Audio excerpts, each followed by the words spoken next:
Tout au long de notre vie, nous expérimentons des changements. Hier, nous qui étions bébés sommes passés par la puberté pour devenir adultes. Cette croissance physique a été accompagnée par des changements de réalité face auxquels on devait s'adapter ou encore prendre des nouvelles habitudes pour y faire face. Alors pour le dire autrement, à chaque étape de notre vie ou encore à chaque changement dans notre vie, nous avons dû consciemment ou pas prendre un nouveau départ. Et donc aujourd'hui, nous allons voir ensemble les étapes pour préparer et prendre un nouveau départ. Intro.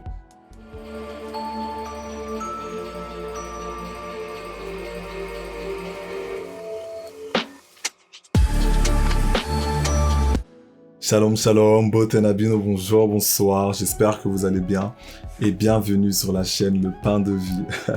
Alors ça fait un petit moment, je suis vraiment dans la joie de pouvoir vous retrouver. Après un si long moment de pause, Dieu m'a mis à cœur de commencer par le thème « Comment préparer et prendre un nouveau départ ». Donc c'est un nouveau départ pour moi et un nouveau départ pour vous. Et pour les personnes qui suivent uniquement la chaîne YouTube, vous trouverez en description un lien qui vous envoie vers la page Instagram où j'ai présenté un peu donc le déroulement de ce thème, les différentes parties. On peut commencer. Alors indéniablement, nous sommes tous d'accord pour dire que derrière chaque nouveau départ se cache une fin.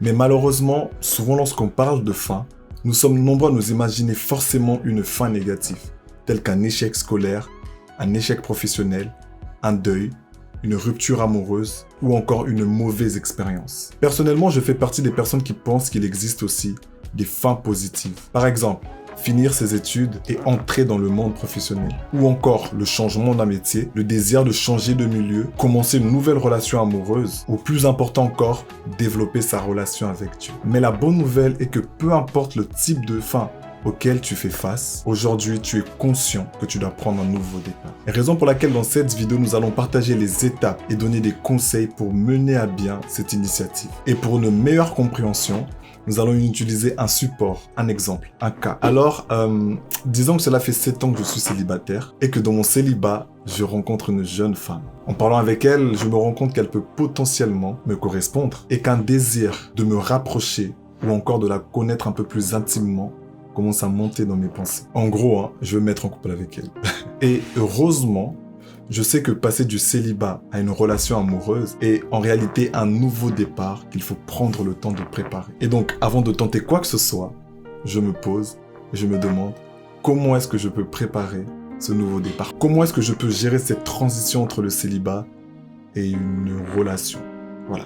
Bien évidemment, ce cas n'est qu'un exemple. Et ce que je demanderai à chacun d'entre nous, c'est d'adapter donc les étapes qui seront données à son nouveau départ. Ton nouveau départ peut être spirituel, ton nouveau départ peut être professionnel, tu peux peut-être avoir envie de voyager, de changer de milieu, peu importe. Commençons. Alors naturellement, la première étape pour amorcer un nouveau départ dans notre vie est d'abord de savoir exactement ce que nous voulons. Pourquoi est-ce que je veux prendre ce nouveau départ? Pourquoi est-ce que je désire passer d'une phase A à une phase B?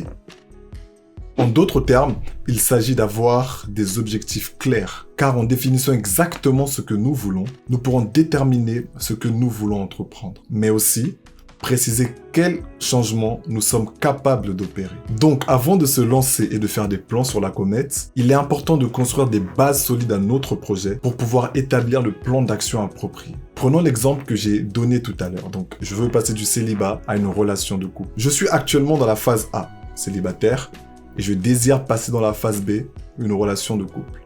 Entre la phase A et la phase B, je vais subir un changement dans ma vie sentimentale. Ce changement va exiger que je prenne des nouvelles habitudes. Ou encore pour le dire autrement, va exiger que je prenne un nouveau départ.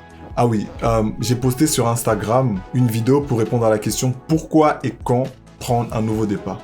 Je vous mets l'image ici et vous trouverez le lien en description. Donc je disais, avant que je parte faire des grandes déclarations à la fille et lui promettre la lune, je dois pour commencer savoir ce qui me motive à me mettre en couple avec elle. Prendre un temps de réflexion profonde pour éclaircir mes objectifs. Je pourrais par exemple me demander, est-ce que je me mets en couple pour combler une solitude, pour combler un vide? Est-ce que je me mets en couple pour oublier mon ex-copine? Peut-être je me mets en couple parce que j'en ai l'âge, pour peut-être faire comme tout le monde, ou bien parce que je la trouve belle, ou peut-être parce que son physique me plaît, ou alors parce que je vois en elle l'avenir, ou peut-être parce qu'elle est spirituelle en fait. En fait, ici, il s'agit d'être sincère avec soi-même et surtout d'essayer d'éclaircir ses motivations. Je répète encore, ici je donne l'exemple d'une relation amoureuse, mais tu peux bien évidemment appliquer cela à ton nouveau départ. Donc pour résumer, première étape, il faut chercher à savoir ce que l'on veut vraiment. Et chercher ce que l'on veut peut aussi être une occasion pour faire une mise au point sur ce qui nous définit. Le caractère, les points forts de notre vie, nos valeurs, nos accomplissements, nos fiertés, les personnes qui nous inspirent, etc. Maintenant que je connais les raisons qui me motivent à me mettre en couple avec elle, la deuxième étape est d'analyser les obstacles et les potentielles difficultés. Ici, il s'agit de prendre le temps d'examiner les obstacles qui pourraient se dresser sur notre chemin. Examiner ces obstacles va nous permettre de planifier la façon dont nous allons les surmonter et quels sacrifices nous sommes prêts à faire. Dans mon cas, moi, maintenant que je connais les raisons qui me poussent à me mettre en couple avec elle, je pourrais par exemple déterminer quels aspects de ma vie pourraient être affectés par cette relation. Disons que je suis étudiant. Voici les questions que je vais me poser. Est-ce que je pourrais lui accorder suffisamment de temps? Est-ce que mon emploi du temps me le permet? Est-ce que ma situation actuelle me permet de me lancer dans une relation? Dans mes études, je serais peut-être amené à me déplacer. Est-ce que je suis prêt à commencer une relation à distance? Est-ce que financièrement je suis prêt? Il faut se poser la question. Je pourrais aussi déterminer les obstacles liés à sa personne et à ma personne. Je pourrais peut-être me demander, est-ce que nos caractères sont compatibles? Est-ce que sa situation à elle lui permet de se mettre en couple? Est-ce que je suis suffisamment mature pour être responsable de sa sécurité affective? Dans quel état d'âme est-ce que je rentre dans cette relation? Avec des blessures? Avec des préjugés? Après une tromperie? Après une mauvaise expérience? Spirituellement, ça se passe comment de mon côté? Est-ce que je me connais? Est-ce que spirituellement, je ne serais pas dangereux pour la fille des gens? Est-ce qu'elle-même, spirituellement, est-ce qu'elle se connaît? Vous voyez, il y a tant de questions. Donc, examinez les obstacles auxquels on pourrait faire face. Attention, ici, le but n'est pas de nous décourager ou encore de nous faire abandonner notre volonté de prendre un nouveau départ. Au contraire, il s'agit de prendre en compte les différents obstacles pour être sûr que notre démarche est réaliste et surtout cohérente. Vous verrez par exemple que les relations qui durent sont souvent des relations qui ont été réfléchies en amont. Donc, après avoir analysé les obstacles, il faut maintenant créer un plan d'action efficace pour accomplir ton objectif. Donc, étape 3, faire un plan d'action. Il est souvent recommandé donc de les noter sur un cahier. Par exemple, première étape, sélectionner les grands axes de notre vie auxquels on aimerait apporter des changements. Ensuite, étape 2, les classer au fur et à mesure que nous sommes en train de les citer. Étape 3, accorder la priorité aux aspects les plus importants de notre plan de vie. Étape 4, pensez à l'aspect pratique de prendre un nouveau départ dans notre vie. Étape 5, pensez aux mesures que vous devez faire et cherchez à savoir si vous avez les moyens financiers, le soutien de vos proches et assez d'énergie pour entreprendre les changements nécessaires. Par exemple, dans mon cas, je pourrais apporter un changement dans ma gestion du temps en trouvant un équilibre entre mes études et elle, trouver une solution financière en cherchant par exemple un job étudiant qui me permettrait de faire des sorties avec elle, ou encore travailler sur mon caractère, apprendre à me découvrir et à me connaître. Il s'agira ensuite de classer ces axes par ordre de priorité. Personnellement, je considère que travailler mon caractère est plus important que mes ressources financières ou encore que ma gestion du temps. J'aurais beau avoir un temps illimité et de l'argent à l'infini, cette relation ne fonctionnera pas si mon caractère n'est pas approprié. Et ensuite, je pourrais regarder autour de moi s'il y a des personnes peut-être qui ont de l'expérience pour aller leur demander des conseils, tout simplement. Alors, comme la vidéo commence à être longue, je vais devoir accélérer et ne donner que les étapes. Donc, on va essayer de mettre de côté l'exemple de la relation amoureuse et juste donner les étapes pour préparer et prendre un nouveau départ. Une fois le plan d'action établi, étape 4, organiser son temps et ses tâches. Normalement, le plan d'action devra nous aider à gérer le temps et l'emploi du temps. Il est fortement conseillé de faire une to-do list, une liste des tâches à faire.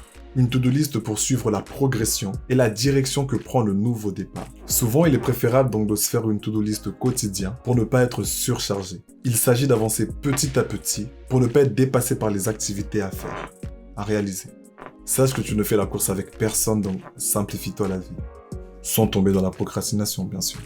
Il est aussi conseillé d'utiliser le pouvoir du cahier, c'est-à-dire utiliser un carnet, un journal de bord, même un journal intime. Tu peux par exemple écrire les bonnes choses à garder, les bonnes habitudes à garder et aussi les habitudes à surtout stopper rapidement. Pour certaines personnes, utiliser le pouvoir du cahier les aide à éclaircir même leur projet. Voilà. Étape 5, penser positif et croire en soi-même. Cette décision t'appartient et à personne d'autre. Dis-toi que si tu ne le fais pas, personne ne le fera à ta place. Tu dois croire en toi, Car croire en soi-même, c'est accepter que l'on est unique et différent des autres. Prendre un nouveau départ peut faire peur parce que cela revient à changer ses habitudes. Et il arrive parfois où on se pose certaines questions, telles que « Est-ce que je vais vraiment y arriver ? Pourquoi est-ce que cette fois-ci je réussirai alors que les autres fois, j'avais totalement échoué ?» Étape 6, retracer son parcours, sa route. Prendre un nouveau départ ne veut pas dire faire une croix sur son passé. Les échecs du passé ressurgiront toujours pour vous mettre une barrière. Mais ce que tu dois te dire est que la chose qui ne t'a pas tué hier t'a rendu plus fort, plus forte. Tu as sûrement fait des erreurs qui te poussent peut-être même aujourd'hui à entreprendre ce nouveau départ. Mais sache que la personne que tu es aujourd'hui est le résultat de toutes les choses que tu as vécues dans le passé, de toutes tes expériences du passé. Donc, faire une croix sur ton passé, c'est renoncer en fait à une partie de toi-même. Fais un exercice avec moi. Ferme les yeux, regarde derrière toi. Regarde derrière toi toutes ces choses que tu as accomplies, toutes ces choses pour lesquelles tu éprouves de la fierté, ou au contraire, une profonde déception. Le principal est de retenir ce que cela t'a permis d'apprendre et d'en sortir plus fort. En fait, un passé devient un échec lorsque tu en ressors tel que tu es rentré, sans avoir rien appris. Des hauts et des bas, bien sûr, nous en avons tous et toutes connus au cours de notre vie. L'important est de parvenir à en tirer des bénéfices. Il s'agit d'accepter son passé en remettant en cause certains éléments de celui-ci pour te bâtir un nouveau départ sensé. Voilà, nous venons de voir la responsabilité de l'homme dans sa volonté de prendre un nouveau départ. Souris, tu as maintenant connaissance de quelques étapes qui vont t'aider à préparer et à prendre un nouveau départ dans ta vie. Enfin, presque. En fait, nous aurons beau suivre étape par étape tout ce que nous venons de partager, aucun d'entre nous ne peut ou ne pourra avoir la certitude que cela va fonctionner. Est-ce que tu sais pourquoi ? Parce que nous avons oublié le facteur le plus important dans tout ce que nous venons de dire. Et ce facteur est la certitude du lendemain. 2020 est un parfait exemple de projet non accompli à cause d'une variable, ici le Covid, que personne ne pouvait prévoir. Des projets de mariage ont dû être reportés, des entreprises de toute une vie contraintes à fermer, des stages et des contrats de travail annulés. Que nous le voulons ou pas, l'homme demeurera limité tant qu'il ne sera pas maître de son lendemain. La seule chose que l'homme maîtrise, et encore, c'est son instant T. C'est là, tout de suite, maintenant. J'ai peut-être une solution pour toi. Tout à l'heure, j'ai dit que personne ne pouvait prévoir le Covid, mais il y a peut-être une personne qui a prévu le Covid, qui savait que le Covid allait arriver. Cette personne est aussi appelée le maître des temps et des circonstances. Et j'ai aussi lu que cette personne a notre lendemain entre ses mains. Et cette personne me l'a prouvé à maintes reprises. On dit aussi que nous avons été réconciliés avec cette personne par le sacrifice de son fils. Et cette personne, même par amour, nous a donné son esprit pour nous accompagner dans notre quotidien. Quand je dis nous, je parle de moi et je parle de toi. Et la bonne nouvelle est que cette personne désire marcher avec nous et nous aider dans nos changements qui exigent que nous prenions des nouveaux départs. Car au final, il n'y a pas de nouveau départ sans lui. Tu sais qui est cette personne ? Eh bien, cette personne, c'est Dieu. Et lorsque je parle de Dieu, je parle du Dieu qui nous a adressé cette lettre d'amour. Raison pour laquelle la semaine prochaine, nous allons discuter autour du thème comment prendre un nouveau départ spirituel. Donc sur Instagram, le lundi, si Dieu me donne la force, je posterai une première partie pour les personnes qui connaissent déjà le Seigneur et qui veulent développer leur marche, qui veulent développer leur intimité, qui veulent se rapprocher du Seigneur. Et le vendredi, maintenant je posterai donc sur Une pensée du soir, une vidéo pour les personnes qui désirent prendre un nouveau départ spirituel, mais des personnes qui ne connaissent soit pas le Seigneur ou qui le connaissent, mais qui se sont simplement éloignées du Seigneur. Et le mercredi, nous nous retrouverons pour un temps de live pour essayer de discuter autour de cette question. Je poserai aussi plusieurs questions en story. Donc si tu veux prendre le temps d'approfondir ce sujet avec moi et avec les autres frères et sœurs, alors tu peux me rejoindre sur la page Instagram. Vous trouverez le lien en description et je vous mets une image du feed jusqu'ici. Prions 2 minutes. Seigneur, je te remercie pour ce message. Je te remercie car aujourd'hui j'ai pris conscience que quelle que soit ma volonté de prendre un nouveau départ, quels que soient mes projets, en tant qu'humain, je suis rapidement limité. Car il y a un facteur que je ne maîtrise pas, c'est mon lendemain. Demain ne m'appartient pas. Mais la bonne nouvelle, Seigneur, est que là où moi je suis faible, toi tu prends la place. Là où moi je suis faible, toi tu commences ton action. Raison pour laquelle la Bible déclare que ta puissance se manifeste dans la faiblesse. Seigneur, aide-moi aujourd'hui à prendre un nouveau départ spirituel. Soutiens-moi, Seigneur, dans toutes les décisions que je vais prendre. Et surtout, sois, Seigneur, la pulsion qui se cache derrière chacune de mes décisions. Aide-moi, Seigneur, à marcher avec toi. Aide-moi à te rencontrer. Révèle-toi à moi. Que ce message, Seigneur, Père de gloire, puisse me rester, Seigneur, dans la tête. Que ce message, Seigneur, Père de gloire, puisse être un support sur lequel je pourrais me baser lorsque je voudrais commencer un nouveau départ. Et les étapes qui n'ont pas été données, Saint-Esprit, enseigne-les-moi personnellement. Merci encore, Seigneur, pour ce moment que j'ai passé avec mes frères et sœurs.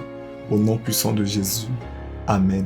On se dit à lundi sur la page Instagram ou à samedi prochain entre 20h et 21h. Que Dieu vous bénisse abondamment.